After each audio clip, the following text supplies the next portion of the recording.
This is T-Mobile's latest Windows Mobile 6 smartphone, the Shadow. The Shadow, as you can see, is a small slider smartphone, similar in size to the BlackBerry Pearl. It is about the same width, although it is just a hair thicker. The Shadow features a generous screen with a standard D-pad and navigation cluster here along the bottom of the phone. This D-pad doubles as a scroll wheel, which you can see will scroll through the menus. Although there is a little bit of a lag, the scroll wheel does not seem to work perfectly all the time. You can also use it as a regular D-pad to scroll through the menu systems of the Shadow. But before we get too far into the menus, let's continue on with the hardware. On the front are these buttons, and they may look like they're standard buttons, but they're actually very uncomfortable to use. Our left thumb got lots of cramps trying to reach these buttons. The function keys here are actually quite small, and because of the way these keys are angled, they're a little bit hard to find and push. Also on the left side of the phone, we can see the volume keys here and the USB adapter jack there. You will have to use this doohickey here if you want to add headphones and charge it. And the micro SD slot is here along the left bottom. Nothing along the very bottom of the phone. And on the right is the camera key as well as application key. On the back of the phone is the 2 megapixel camera and slots for the speakerphone. And of course, when open, you can see the T-Mobile Shadow branding here above the slider. Now that we have it open, let's take a look at this keypad. The keypad has a very nice soft touch feel to it, and it is a Shure type keypad versus a QWERTY keypad. So you can see there are 2 letters per key going across the keys here.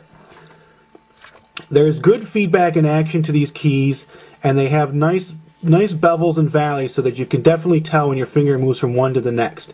And because they're made of a rubbery-like substance, your fingers do not slip off the keys when typing. This makes typing actually fairly accurate, especially when paired with XT9 or with the Windows Mobile predictive software. Now that we've taken a quick look at the hardware, let's dive into this menu system. So while the root operating system is still Windows Mobile 6, users can use this overlay system, which includes T-Mobile's My Faves program, to access most features of the phone, including your calls, the messaging center, the calendar and appointments, the web, the media player, your pictures and other media, as well as general settings for the phone.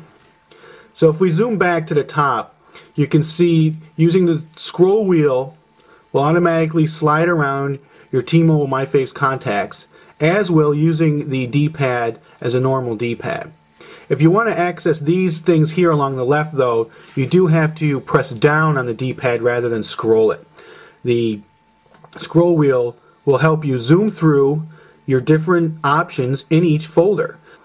There's a number of different things we can do from the user interface right here. And we can zoom through and see our appointments with the calendar. T-Mobile, we can jump to certain sections of the T-Zone's website, and with the music we can check and jump around inside the Windows Media Player a little bit, and with the pictures we can zoom here on the home screen back and forth and see a slideshow by using the scroll wheel. And finally, of course, the settings menu here along the bottom, we can see a number of different things and make changes to the settings on the phone directly from this home screen.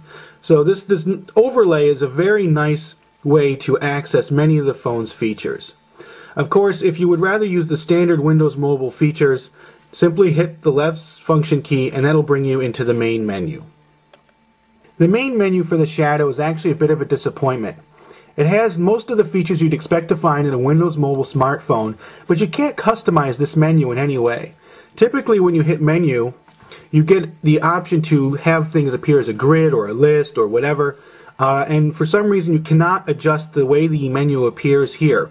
Even diving into the settings, you can't adjust the menu system. But you can see here, we can scroll down and find everything in the main menu. The Shadow definitely wants to act sideways when used as a camera.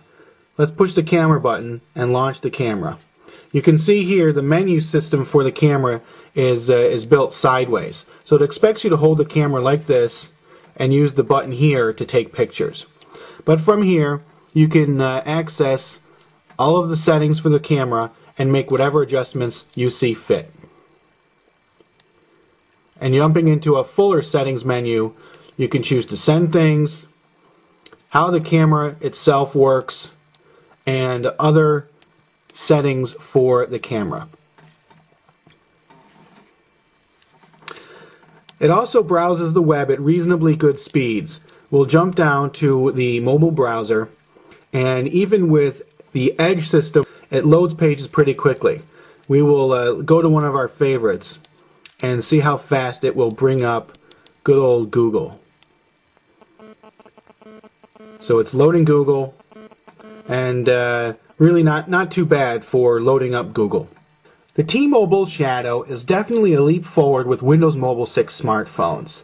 The overlay here, created by Microsoft for T-Mobile, is a fun and much more interesting way to access many of the phone's features.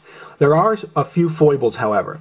The scroll wheel does not seem to want to work as naturally as you would like it to, and the processor is a bit slow, which makes accessing some of the phone's features a little bit sticky. Otherwise, the attractive slider form factor and good keyboard, good SureType keyboard, along with the user interface overlay, make for a very appealing Windows Mobile 6 smartphone.